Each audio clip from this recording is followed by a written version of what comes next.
Hey fellas, I'm back one more time today to open up my, or initiate rather, my VT7 buddy build with Coen and Hamilkar Barkas and Panzermeister 36. As you guys have probably seen, Coen's progression on that so far. He's basically done with the kit. I think he's going to start painting it pretty quick, and I need to get off my buttocks and get started. So Coen was right.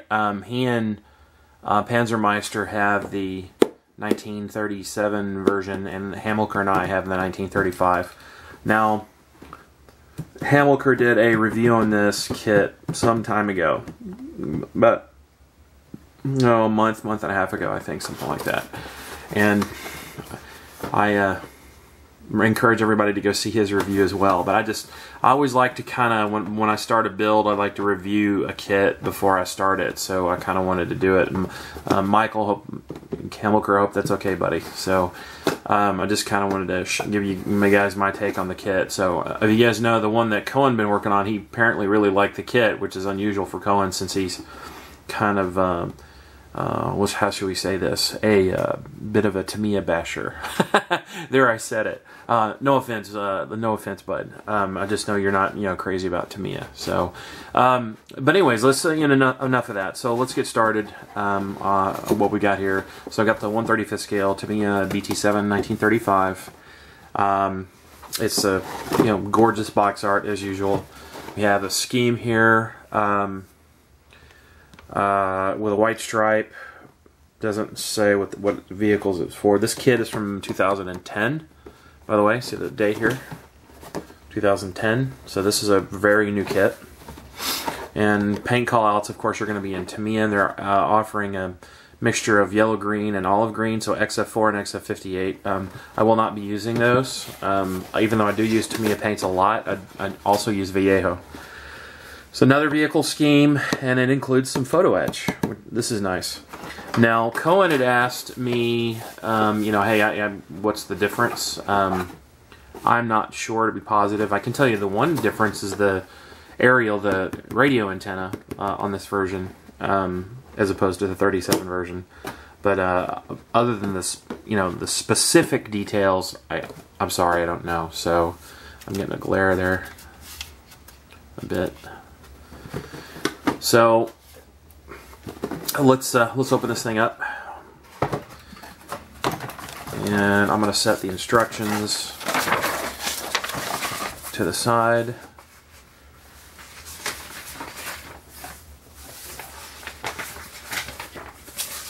We'll take a look at those later. And what do we have here in the first sprue? Some really nice looking figures for Tamiya. Very nice. So these are going to be new molds. There's a tiny amount of flash there. I don't know if you guys can see that. There's a little bit of flash there. The detail on the uniform. What do you think? Very good. Very good. Just a little bit of flash. It's hard to make a figure without flash if it's not in resin. Well, of course, the resin ones have a lot of flash, but they have beautiful detail. So there's the figure sprue. And we have... Now I'm going to do what I don't normally do, and I'm going to open the bag of sprues, but that's because I'm going to build this kit. I'm not going to start working on it tonight. I'm going to start working on it probably this coming weekend. So we have polycaps, and those are more than likely going to be for road wheels, and a really nice looking metal chain. It's already been burnished. It's really nice. Clear parts, so this would be headlight lenses and probably periscopes, and they're nicely detailed and no flash. Typical new Tamiya quality. Let's take these sprues out. And what do I have? Bottom hull plate is absolutely beautiful. Look at the rivet detail on the bottom hull plate. It's just spectacular. There's the photo etch tool and jig that Coen had talked about. I'll be using that at some point in the build. Fenders with rivet detail, really finely molded. It's a really good looking plastic. Side plates with nice fine rivet detail. Really getting a lot of reflection off that. What do you guys think? So now this next bag contains, let's see, turret parts, and there's the aerial antenna. Well, they had kind of a unique way of molding that. Let me show you guys that. Let me pull this out. You guys can see how they molded this, radio aerial, this antenna. Pretty unique how they did that. And it protects it not only in shipping, but made an easier way to mold it. Look at the detail on the upper hull component here. It's really nice. Turret sides with rivets. Turret top with periscopes. It's really nice. Certainly can't complain about the detail. That appears to be the gun breech. And there's the gun barrel. And I am happy to say that it is a one-piece gun barrel. Yay! It even has the muzzle drilled out. Can you see that? And pretty fine detail. It looks about scale correct too. No rifling, but what are you going to do? You don't need an aluminum barrel in this kit. So, road wheels.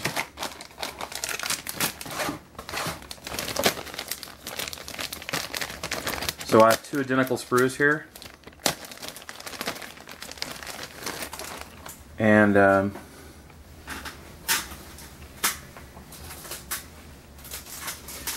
more poly caps. This consists of the running gear and the road wheels.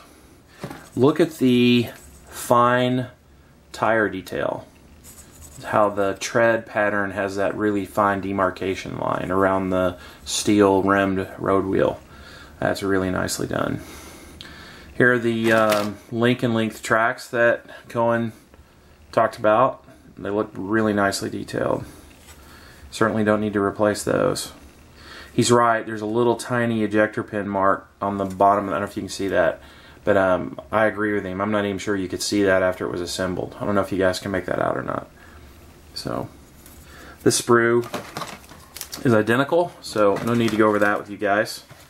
And then I have a photo etch fret with the decals. I guess I can pull the decal sheet out.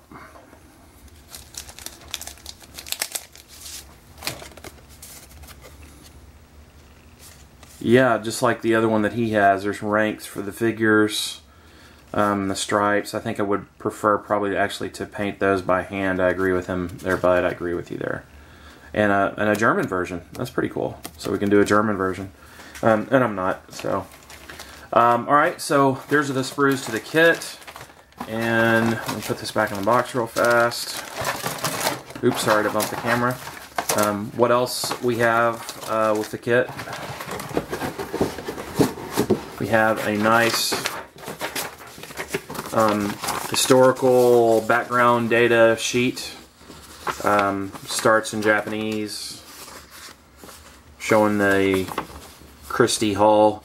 Now, just a bit of background. For those of you who do not know, an American, his name Walter Christie, in the late 20s and early 30s actually developed this tank chassis. It's what the Russian T-34 tank also uses, that basic design. So an American's responsible for much of the World War II era Russian tank chassis. Many of them were based on that design, as you guys probably know. Some of you may already know that. So it's funny, you can never sell it to the Americans or the Brits. I don't know, maybe he sold it to the Brits at some point. Somebody could correct me on that. You know, and then look at Hiram Maxim, the inventor of the first, widely produced, reliable machine gun.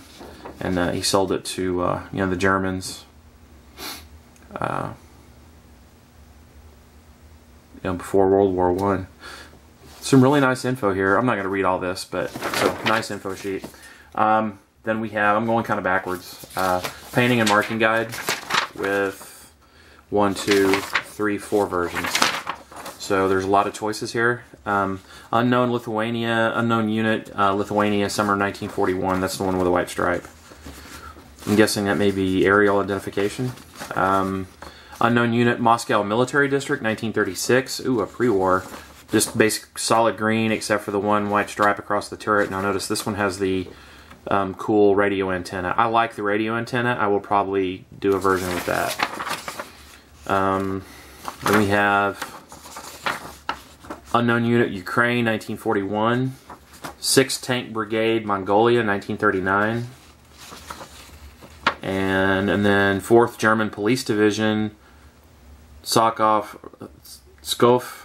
Oblast, Russia. My Russian's horrible. 1942. That's a much later one. So, quite a few painting and marking options, and the decals looked pretty light. Then we get into the instructions. Typical Tamiya, you know, multi-fold open booklet, which, you know, I'm not crazy about because it takes up your whole frickin' desk.